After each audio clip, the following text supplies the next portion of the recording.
आज हम लोग एनसीईआरटी सार संग्रह का पॉलिटी सब्जेक्ट देखेंगे। आज राष्ट्रपति का चैप्टर देखते हैं हम लोग। तो ठीक है, हम लोग इस बुक को धीरे धीरे एक एक पेज एक एक चैप्टर करके ख़त्म करेंगे। देखते हैं आज राष्ट्रपति के बारे में क्या दिया है। ठीक है,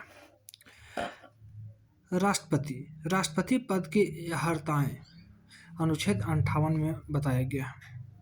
भारत का नागरिक होना चाहिए, न्यूनतम 35 वर्ष की आयु होना चाहिए, लोकसभा का सदस्य निर्वाचित होने की योग्यता होनी चाहिए और किसी लाभ के पद पर ना हो। हाँ, तो देखिए अब आगे देखते हैं कि भारत में राष्ट्रपति का निर्वाचन किस प्रकार होता है। तो अप्रत्यक्ष मतदान से होता है।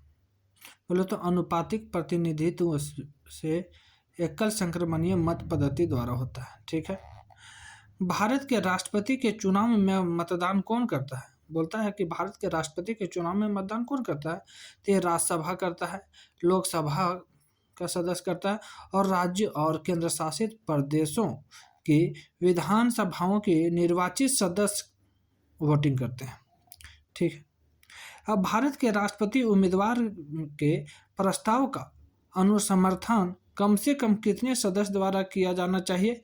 तो 50 निर्वाचकों द्वारा होना चाहिए।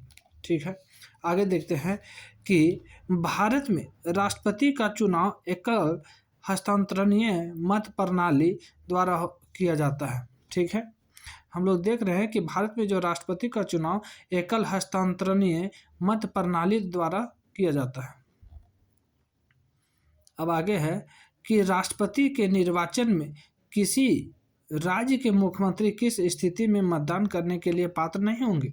तो वे यदि वह राज्य विधानमंडल में उच्च सदन का सदस्य हो तो वह राष्ट्रपति के निर्वाचन में वोट नहीं देगा।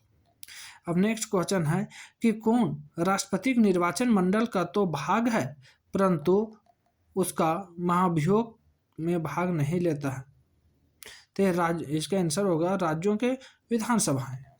ठीक है, संसद अथवा विधानसभा का कोई सदस्य राष्ट्रपति निर्वाचित हो सकता है परंतु उस पर क्या शर्तें होती है।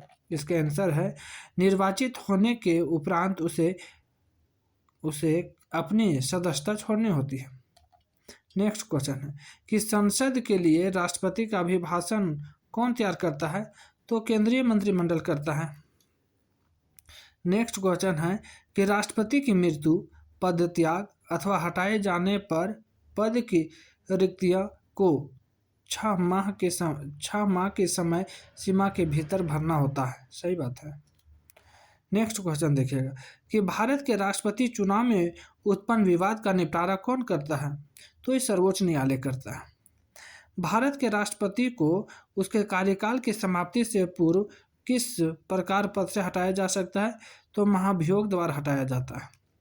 ठीक है, भारत के राष्ट्रपति को उसके पद से हटाने के अधिकार किसे प्राप्त है। तो ये संसद को प्राप्त है। अब नेक्स्ट देखिए इधर कि संघ की कार्यपालकीय शक्तियां किस अनुच्छेद के अंतर्गत राष्ट्रपति में निहित है। तो आर्टिकल 53 के तहत है। ठीक है, यह है कि आर्टिकल 61 के अंतर्गत राष्ट्रपति पर महाभियोग संसद के किस सदन द्वारा प्रारंभ किया जा सकता है। तो संसद के किसी भी सदन द्वारा। तो ये आंसर हम लोग को यही मिल गया कि महाभियोग का वर्णन किस अनुच्छेद में है। तो अनुच्छेद 61 में है। ठीक है, नेक्स्ट क्वेश्चन है कि भारतीय संविधान का कौन सा अनुच्छेद राष्ट्रपति पद के लिए पुनः निर्वाचन की पात्रता निर्धारित करता है। तो आर्टिकल 57 करता है। ठीक है, राष्ट्रपति को नेक्स्ट क्वेश्चन है राष्ट्रपति को कोई भी विषय पुनर्विचार के लिए मंत्रिपरिषद को वापस भेजने का अधिकार किस संविधान संशोधन द्वारा प्रदान किया गया है। तो 44वें संविधान संशोधन द्वारा। अब है नेक्स्ट क्वेश्चन है कि भारतीय संविधान के किस अनुच्छेद के अंतर्गत राष्ट्रपति संसद के दोनों सदनों द्वारा पारित किसी विधेयक पर अपनी स्वीकृति रोक सकते हैं। आर्टिकल 11 के तहत रोका जा सकता है। किस अनुच्छेद के अंतर्गत राष्ट्रपति द्वारा आकस्मिकताओं में राज्यपाल के कार्यों के निर्वहन हेतु उपबंध कर सकता है? तो अनुच्छेद 160 के तहत कर सकता है।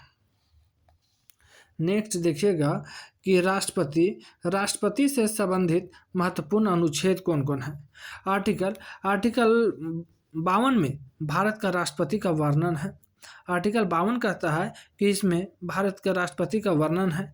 आर्टिकल 53 में बताया गया है कि संघ की कार्यपालिका की शक्ति का वर्णन है। आर्टिकल 54 में राष्ट्रपति का निर्वाचन मंडल का वर्णन है।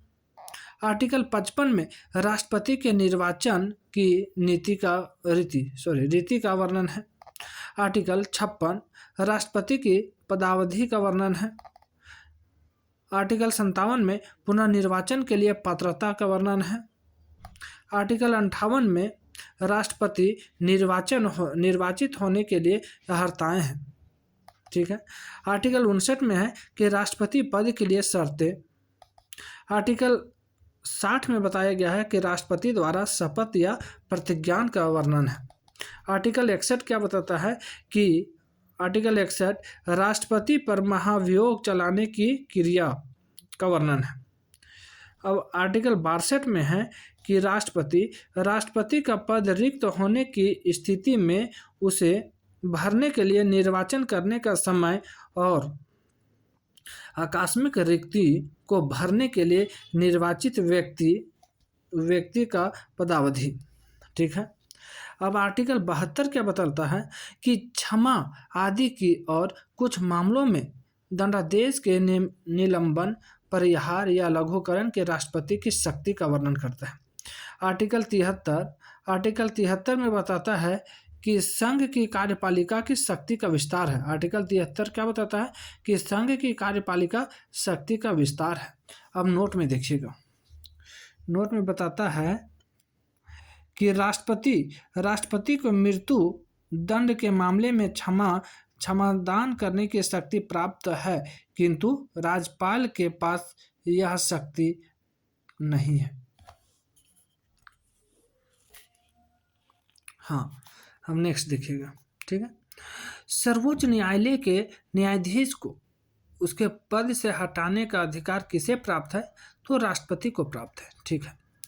भारतीय न्यायालय का आर्टिकल 143 राष्ट्रपति को उच्चतम न्यायालय से परामर्श करने की शक्ति प्रदान करता है। बोलता है आर्टिकल 143 के तहत राष्ट्रपति उच्चतम न्यायालय से परामर्श करने की शक्ति प्रदान दिया गया। ठीक है। नेक्स्ट क्वेश्चन है कि राष्ट्रपति लोकसभा को कब भंग कर सकते हैं?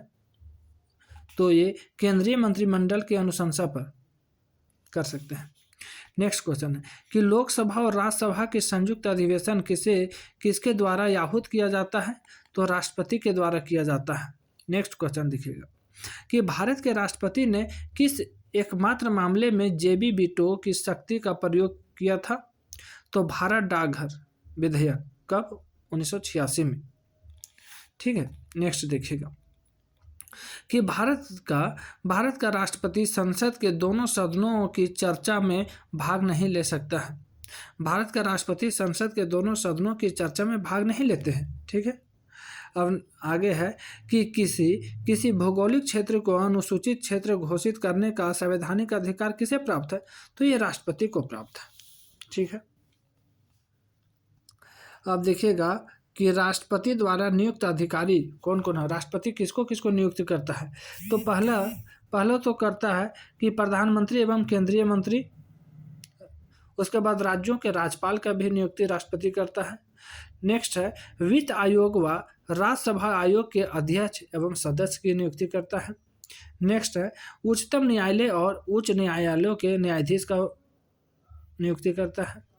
भारत के महान्यायवादी तथा नियंत्रण एवं महालेखक परीक्षक, संघ लोक सेवा आयोग के अध्यक्ष एवं सदस्य। नेक्स्ट है कि मुख्य निर्वाचन आयुक्त एवं अन्य निर्वाचन आयुक्त को कर सकता है। नेक्स्ट है कि राष्ट्रीय मानवाधिकार आयोग के अध्यक्ष और सदस्य की नियुक्ति करता है राष्ट्रपति जी। और अनुसूचित जाति वह अनुसूचित जनजाति आयोग के अध्यक्ष एवं सदस्य को दियो के ये ही नियुक्त करते हैं राष्ट्रपति जी। संघ राज्य क्षेत्रों के राज्यपाल अथवा प्रशासक की भी नियुक्ति राष्ट्रपति द्वारा होता है। दिल्ली व पुडुचेरी के मुख्यमंत्री का भी निर्वाचन राष्ट्रपति के द्वारा ही किया जाता है। नेक्स्ट है कि भारत में राष्ट्रपति का मासिक वेतन कितना है, तो 5 लाख रुपया पेमेंट। यदि भारत के राष्ट्रपति का पद रिक्त हो जाए और कोई उपराष्ट्रपति भी ना हो, तब कार्यवाहक राष्ट्रपति कौन होगा, तो ये सर्वोच्च न्यायालय का जो मुख्य न्यायाधीश होते हैं वो होते हैं। ठीक है। नेक्स्ट क्वेश्चन है कि वह राष्ट्रपति का प्रतिनिधित्व करता है परंतु राष्ट्र का नेतृत्व नहीं करता है, यह उक्ति किस पर लागू होती है, तो भारत के राष्ट्रपति पर लागू होते हैं। भारत के राष्ट्रपतियों में से कौन बिहार का राज्यपाल रह चुका है, तो डॉक्टर जाकिर हुसैन और श्री रामनाथ कोविंद जी। बोलता है कि भारत के राष्ट्रपतियों में से कौन बिहार के राज्यपाल भी रह चुके हैं, तो डॉक्टर जाकिर हुसैन और श्री रामनाथ कोविंद। जिस प्रकार अभी द्रौपदी मुर्मू जो पहले झारखंड के राज्यपाल थे, अभी भारत के राष्ट्रपति बने हैं। ठीक है। अब नेक्स्ट देखिएगा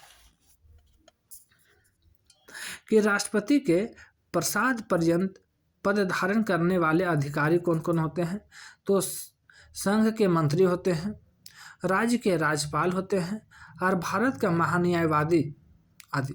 ठीक है। नेक्स्ट देखिएगा कि एक विधेयक जो संसद में प्रस्तुत किया जाता है वह किस प्रक्रिया के बाद अधिनियम बन जाता है, तो राष्ट्रपति का हस्ताक्षर के बाद वह अधिनियम बन जाता है। ठीक है। नेक्स्ट, जब कोई विधेयक संसद के दोनों सदनों द्वारा पारित कर दिया जाए तो राष्ट्रपति को उस विधेयक पर अपनी अनुमति करने का अधिकार प्राप्त है। ठीक है। निर्विरोध रूप से चुने गए भारत के प्रथम राष्ट्रपति कौन थे, तो नीलम संजीव रेड्डी जी हैं थे। भारत के राष्ट्रपतियों में से किनका संबंध ट्रेड यूनियन आंदोलन से रहा है, तो वारागिर वेंकट गिरी। नेक्स्ट देखिएगा कि भारतीय संविधान भारत के राष्ट्रपति को राज्यों के मुख्यमंत्री की नियुक्ति का अधिकार नहीं देता है। नहीं देता है, सही बात है। राष्ट्रपति का कार्यकाल कितना होता है, तो पद ग्रहण करने के दिन से 5 वर्ष तक। जिस दिन से वे शपथ लेते हैं, पद ग्रहण कर लिए हैं उस दिन से, तो उस दिन से 5 साल तक। भारत के किस राष्ट्रपति को मिसाइल मैन की संज्ञा दी जाती है, डॉक्टर APJ अब्दुल कलाम। ठीक है। नेक्स्ट देखिएगा कि भारत के मुख्य न्यायाधीश में से किसने राष्ट्रपति के रूप में कार्य किया था, तो जस्टिस S हिदायतुल्लाह। नेक्स्ट देखिएगा कि धन विधेयक को पुनर्विचार हेतु लौटाने का संवैधानिक अधिकार विशेषाधिकार राष्ट्रपति के पास नहीं है। बोलता है कि धन विधेयक को पुनर्विचार हेतु लौटाने का संवैधानिक विशेषाधिकार राष्ट्रपति के पास नहीं है।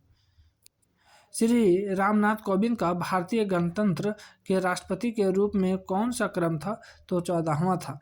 और अभी द्रौपदी मुर्मू जी जो बने हैं हमारे देश के राष्ट्रपति, वह 15वें नंबर के। वित्त आयोग की नियुक्ति कौन करता है, तो राष्ट्रपति करते हैं। अब है राष्ट्रपति के रूप में डॉक्टर राजेंद्र प्रसाद ने सबसे लंबी अवधि बोले तो 1950 से 1962 तक, एवं डॉक्टर जाकिर हुसैन ने कार्यवाहक राष्ट्रपति छोड़कर सबसे कम अवधि बोले तो 1 वर्ष 11 दिन तक कार्य किया था। अब राष्ट्रपति द्वारा क्षमादान की स्थितियां देखिएगा। जब दंड सेना न्यायालय द्वारा दिया गया हो, जब दंड संघीय विषय से संबंधित विधि के विरुद्ध अपराध के लिए दिया गया हो, और जब दंडादेश मृत्यु हो, जब दंड उसको मृत्यु दिया गया हो तो। नेक्स्ट देखिएगा नोट में कि द्रौपदी मुर्मू भारत की प्रथम आदिवासी और द्वितीय महिला स्वतंत्र भारत में पैदा होने वाली प्रथम एवं सबसे कम उम्र की राष्ट्रपति है द्रौपदी मुर्मू जी। तो आप लोग के लिए क्वेश्चन एक है कि द्रौपदी मुर्मू जी भारत की प्रथम आदिवासी और द्वितीय महिला भारत के राष्ट्रपति बने, तो प्रथम कौन सी महिला थी जो भारत के राष्ट्रपति के पद पर सुशोभित हुई थी, ये आप लोग कमेंट्स में उत्तर दीजिएगा। Thank you.